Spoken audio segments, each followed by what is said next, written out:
रंग नंबर 1 बिल्कुल सच्चा वाकया है। उस कहानी के किरदार हकीकी हैं, बस मैंने उनके नाम तब्दील कर दिए हैं। लेकिन मैं ये चाहता हूं कि अगर आपको इस कहानी से मिलते जुलते किरदार अपने इस पास नजर आए तो अब मुहतात रहें। ये वाकया हमारी एक जानने वाली खातून के साथ चंद साल पहले पेश आया था। इन खातून का नाम हम रक्साना फर्ज कर लेते हैं।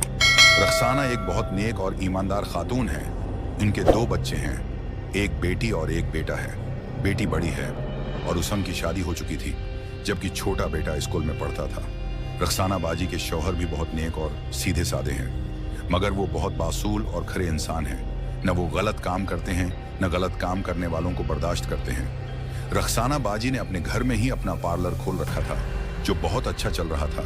राबिया बाजी किराए के घर में रहती थी और जल्द से जल्द अपना जाती घर खरीदना चाह रही थी, जिसके लिए वो पार्लर में दिन रात मेहनत कर रही थी। उन्होंने कोई हेल्पर भी नहीं रखी थी और खुद ही सारा दिन घर और पार्लर की जिम्मेदारी संभाल रही थी। रक्साना बाजी के पड़ोस में एक औरत रहती थी जिसका नाम नसरीन था। वो कोई 4-5 साल से उनकी पड़ोसन थी और उसका राबिया के घर आना जाना था। जिस तरह हर मोहल्ले में खवातीन मिलकर कमेटी डाल लेती हैं, इसी तरह परवीन और रक्साना बाजी ने भी कमेटी डाली हुई थी। रक्साना बाजी ने काफ़ी बड़ी कमेटी डाली हुई थी क्योंकि वो अपना घर खरीदने के लिए पैसे जमा कर रही थी। रक्साना बाजी की कमेटी निकली तो उनके पास 10 लाख रुपए थे। अभी वो बैंक में रखवाने जा ही रही थी कि परवीन सख्त घबराई हुई उनके घर हो गई और उनको बताया कि उसके घर चोरी हो गई है और उसकी बेटी का सारा ज़ियोर कोई चरा कर ले गया है। परवीन के 2 बच्चे थे। बेटी बड़ी थी और उसकी शादी होने वाली थी, जबकि बेटा रक्साना बाजी के बेटे के स्कूल में ही पढ़ता था। नसरीन की परेशानी देखकर रक्साना ने 10 लाख रुपए उसके हवाले कर दिए। परवीन ने वादा किया कि वो 1.5-2 महीने में वो पैसे लौटा देगी।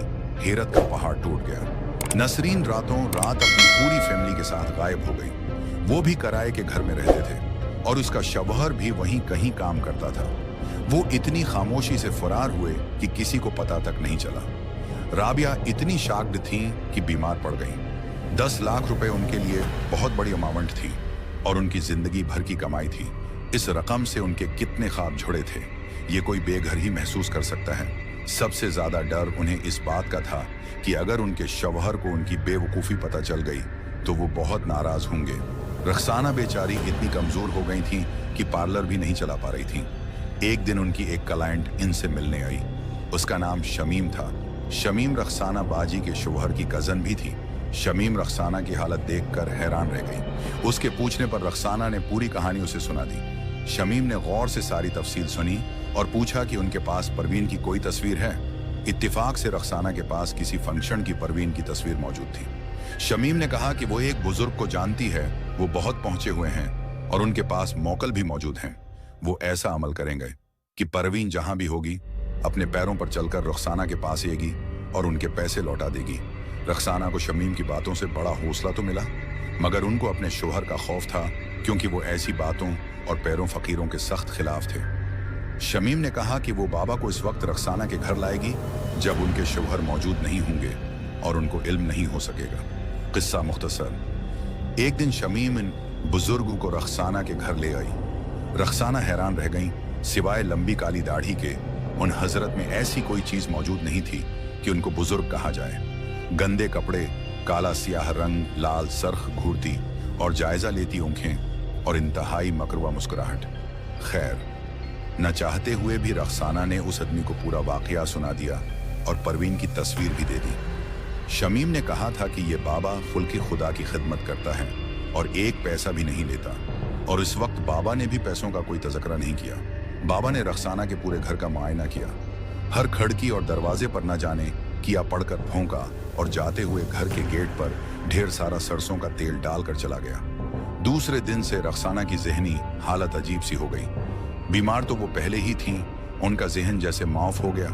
वो बाबा उन्हें हर दूसरे दिन फोन करता और पैसों का तकाजा करता, कभी 5,000 तो कभी 10,000।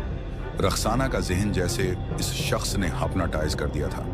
वो उसकी हर फरमाइश पूरी कर रही थी, मगर उनको अच्छी तरह मालूम था कि उनके साथ कुछ बहुत गलत हो रहा है।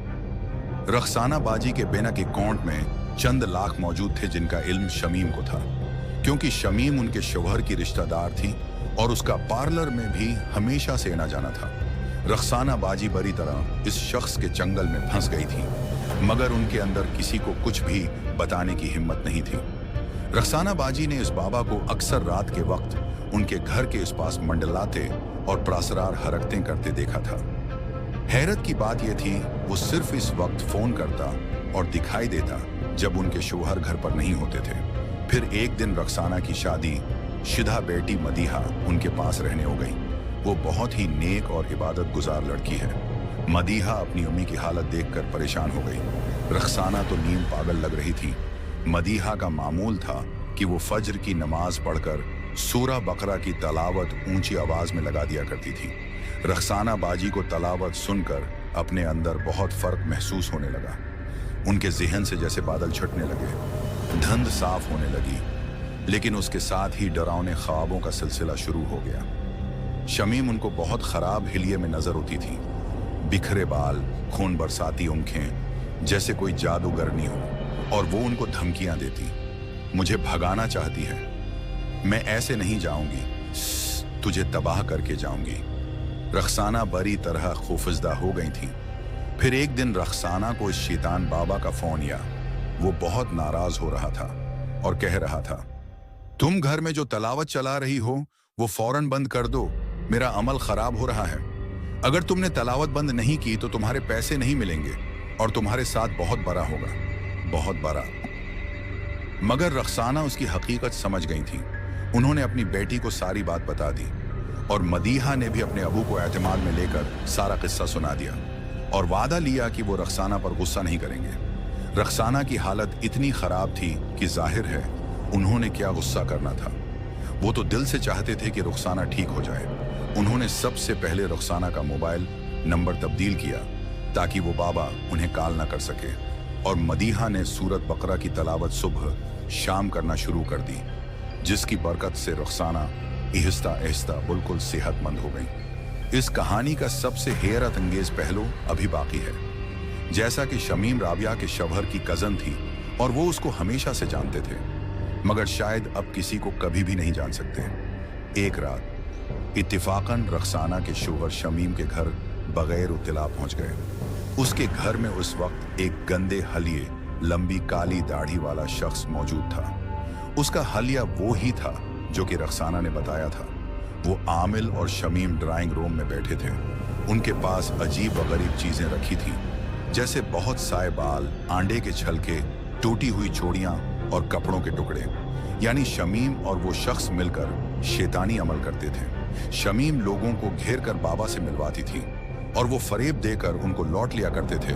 ये कहानी एक अबरत है इन सब के लिए जो झूठे पैरों, आमिलों और फरेबकारों के चंगल में फंसकर अपने ईमान और अपने माल को बर्बाद करते हैं। ये सब रॉन्ग नंबर हैं। याद रखें, कुरान से बढ़कर कोई अमल नहीं और अल्लाह के सिवा कोई मददगार नहीं। अल्लाह ताली हम सबको इन रॉन्ग नंबरों के शर से महफूज रखे। दोस्तों, आज की ये स्टोरी आपको कैसी लगी? अपना फीडबैक जरूर दीजिएगा। मिलते हैं किसी नई वीडियो में किसी नई स्टोरी के साथ। तब तक के लिए अल्लाह हाफिज।